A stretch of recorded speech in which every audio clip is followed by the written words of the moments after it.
Hi friends, சென்னையில் மழை எப்படி இருக்குன்னு பார்க்கலாம்.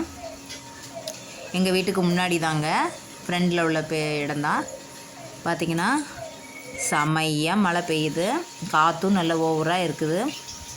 நம்ம கரண்ட் இருக்குது. கரண்ட் இருக்கும்போதே நம்ம சமையலுக்கு தேவையானது எல்லாத்தையுமே அரைச்சி வைக்க வேண்டியதெல்லாம் அரைச்சி வச்சிடலாம். மழைக்கு ஏதமாக ரசமும் துவையலும் தான் இன்றைக்கி பண்ண போகிறோம். வாங்க படலாம். ஹாய் ஃப்ரெண்ட்ஸ், சென்னையில் நல்லா மழை பெஞ்சிட்ருக்கு. இப்போது கரண்ட் இருக்கும்போதே நம்ம தேவையான என்னென்ன சமையல்லாம் பண்ணணுமோ பண்ணி வச்சிடலாம். பாருங்கள், செம்மையாக மழை பெய்யுது. வெளியே ரெட் அலர்ட் கொடுத்துருக்காங்க 2 டேஸ்க்கு. நம்ம கடன்னு கரண்ட் இருக்கும்போதே என்ன பண்ணணுமோ பண்ணி வச்சுக்கலாம். இப்போ என்ன பண்ணுறோன்னா துவையல் தான், ரசமும் துவையல் தான் இன்னைக்கு சாரா நிரன் சேனலில் அவங்க அத்தை வைக்கக்கூடிய துவையல் ஒன்று ரெசிபி போட்டிருப்பாங்க. அந்த ரெசிபி தான் நம்ம இன்றைக்கி ட்ரை பண்ண போகிறோம். அவங்க கொஞ்சமாக ஆயில் ஆட் பண்ணிவிட்டு உளுத்தம்பருப்பு புளி போட்டு நல்லா இந்த மாதிரி வதக்கி எடுத்துக்கிட்டாங்க. அந்த மாதிரி நம்மளும் அதை வதக்கி எடுத்தாச்சு. கரண்ட் இருக்கும்போதே நம்ம டக்குன்னு ரெடி பண்ணி எடுத்துடலாம். வாங்க பார்க்கலாம்.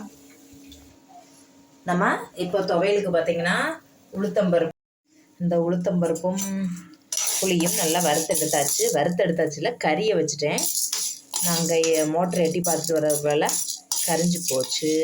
சரி பரவாயில்ல, அட்ஜஸ்ட் பண்ணுவோம். மழை டைமுக்கு இது கூட கிடைக்கலன்னு என்ன பண்ணதுக்கு. இப்போ பார்த்திங்கன்னா உளுத்தம்பருப்பும் புளியும் எண்ணெயில் வறுத்து போட்டாச்சு. இப்போ தேங்காய் எடுத்துக்கலாம். தேங்காய் 2 பல்லு பூண்டு போட்டாச்சு. இப்போ காரசாரமாக ஒரு 4 பச்சை மிளகாய் ஆட் பண்ணிக்கலாம். தேவையான அளவு உப்பு ஆட் பண்ணிக்கலாம். கொஞ்சமாக ஒரு 1/4 கப்பு போல் தண்ணியை ஆட் பண்ணி நம்ம இப்போ அரைச்சி எடுத்துடலாம். துவையலுக்கு அரைச்சி எடுத்தாச்சு. வேறு ஒரு பவுலில் மாற்றி வச்சுக்கலாம். அடுத்ததாக பார்த்திங்கன்னா நம்ம இப்போ அடுத்தது ரசத்துக்கு தான். மழைக்கு கரண்ட் போகிறதுக்குள்ளே ரெடி பண்ண போகிறோம். மிளகு, ஜீரகம், பூண்டு, பச்சை மிளகாய், கருவேப்பிலை போட்டு இன்றைக்கே அரைச்சி எடுத்துடலாம். டக்குன்னு கொத்தமல்லி கீரை, தக்காளி எல்லாமே கடப்படன்னு ரெடி பண்ணியாச்சு. இன்றைக்கி நம்ம ரசத்தோட செஃப் இவங்க தான். பாருங்கள், இன்றைக்கி ரசம் அவங்க வைக்கணும், துவையல் நான் வைக்கணும். புளி கரைச்சி வச்சாச்சு. புளியை கரைச்சிட்டு கொத்தமல்லி கீரையும் தக்காளியும் போட்டு அதிலே போட்டு நல்லா மிக்ஸ் பண்ணி எடுத்துக்கலாம். கொஞ்சமாக மஞ்சள் பொடியும் ஆட் பண்ணிக்கலாம். கடாய் வச்சுட்டு தேவையான அளவு ஒரு 1.5 ஸ்பூன் எண்ணெய் ஆட் பண்ணிக்கிட்டு கடுகு ஆட் பண்ணிக்கோங்க.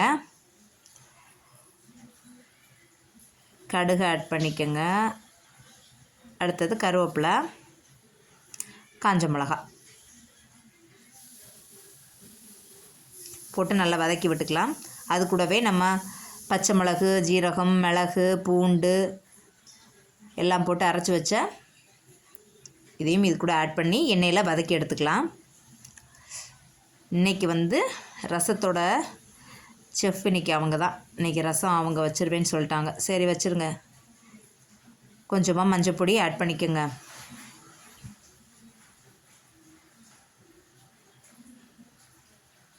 மஞ்சள் பொடி ஆட் பண்ணிவிட்டு நம்ம கரைச்சி வச்சுருந்த புளி, தக்காளி, கொத்தமல்லி கீரையும் இதோடு ஆட் பண்ணிக்கோங்க. கொத்தமல்லி கீரையும் புளி கரைசலோடு நல்லா பிசைஞ்சு வரவும் போது மல்லிக்கீரையோட மனம் ரசம் ஃபுல்லாகவே இருக்கும். தேவையான அளவு காயப்படும் உப்பும் ஆட் பண்ணி ரசத்தை கொதிக்க வச்சு எடுத்துக்கலாம். அவ்வளோதான், நம்மளுடைய ரசம் ரெடி ஆயிடுச்சு.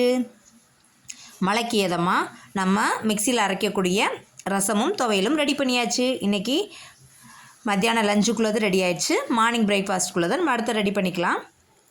பாய். உங்கள் ஊரில் மழை எப்படி இருந்துன்னு கமெண்டில் சொல்லுங்கள். சென்னையில் மழை, காற்றும் மழையும் நேற்று நைட்லேருந்தே ஸ்டார்ட் ஆகிடுச்சு. பார்க்கலாம் எப்படி இருக்குன்னு. மார்னிங் பிரேக்ஃபாஸ்ட்டுக்கு இட்லியும் ஒரு பக்கம் ரெடி ஆகிடுச்சு. நீங்களும் மழைக்கு நல்லா சேஃபாக இருங்க. உங்கள் ஊர்லெலாம் மழை எப்படி இருக்குன்னு கமெண்டில் சொல்லுங்கள். பாய், see you, take care.